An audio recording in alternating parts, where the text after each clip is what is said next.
KV2 monstras. Barbarosa. Pradžia karo, kitaip tariant. Bet ne, šiandien aš ieškosiu ne ruso, ne KV. Ieškosiu vokiečio.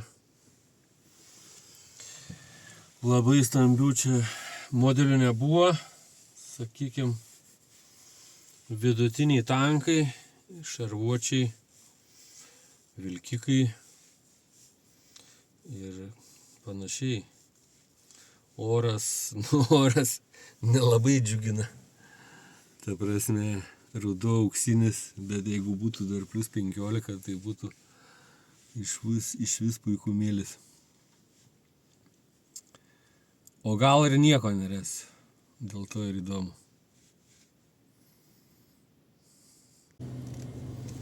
Pažiūrėsiu aš tas kelias sodybas, kuriuose dar nebuvom. Nebuvom ar nebuvau. Ir jeigu visiškai bus tylu,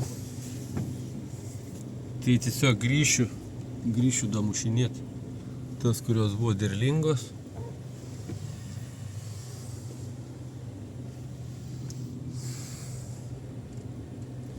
Ir po to, aišku, namo nusikalęs.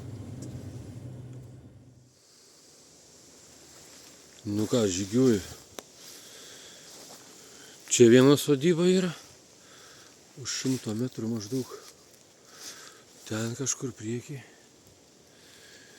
Nežinau, daug neapžiūrėsiu. Gal kokias 3. Pusę dienos. Ir matysim rezultatą.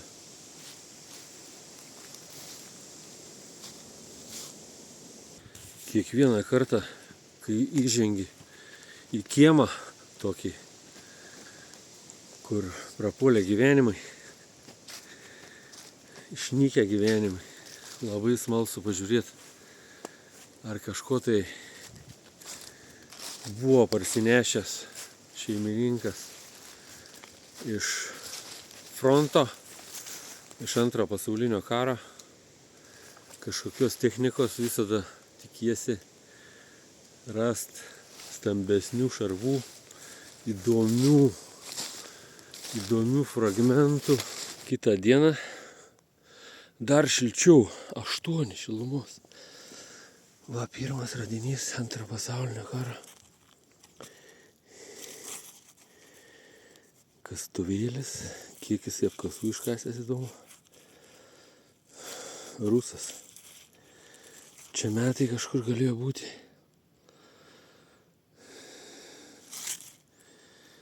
Bet dabar mes jų nepamatysim. O šiaip tai čia sodyba.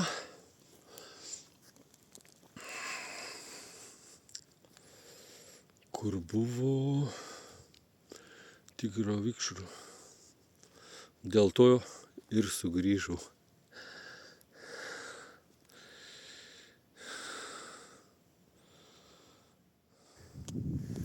Kosmosas. Tikrai ieškau vokiečių. Ne, nu čia tai geras. 26. Tikrai ieškojau vokiečių. Tikrai. Čia štukas šitoj vietoj. Bet tik ne 26. Ne, nu čia nustebina. Čia nustebina žiauriai.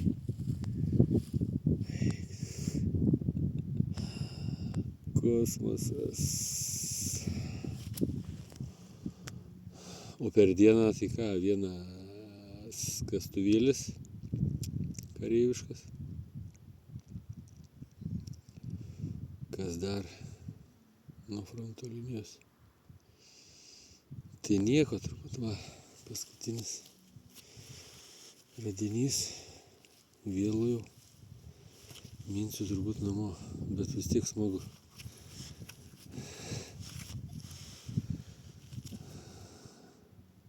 Super netikėta.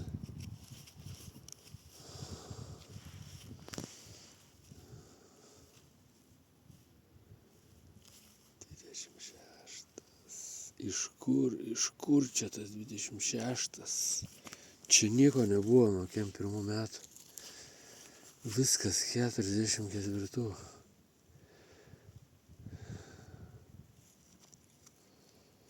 Super įdomu.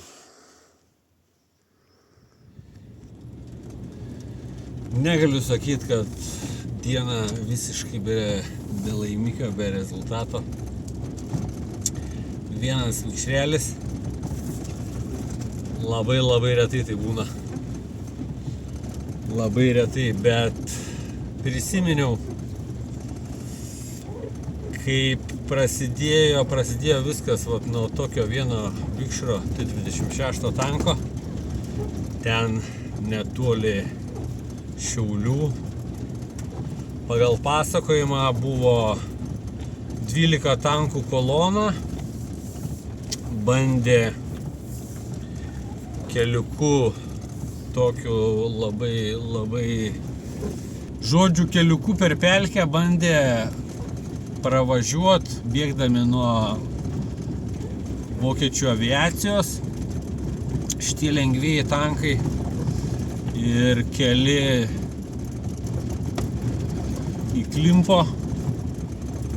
Tai gal įsivaizduoju pagal tuos radinius, kokie buvo ten rasti, tai 2 tankai buvo ten palikti, nebesugebėjo jų ištraukti ir galų gale susprogdino.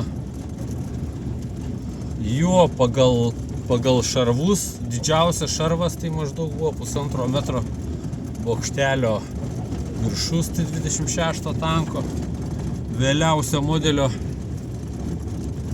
Tai vat pagal tuo šarvus sprendžiant buvo susprogdinti jie.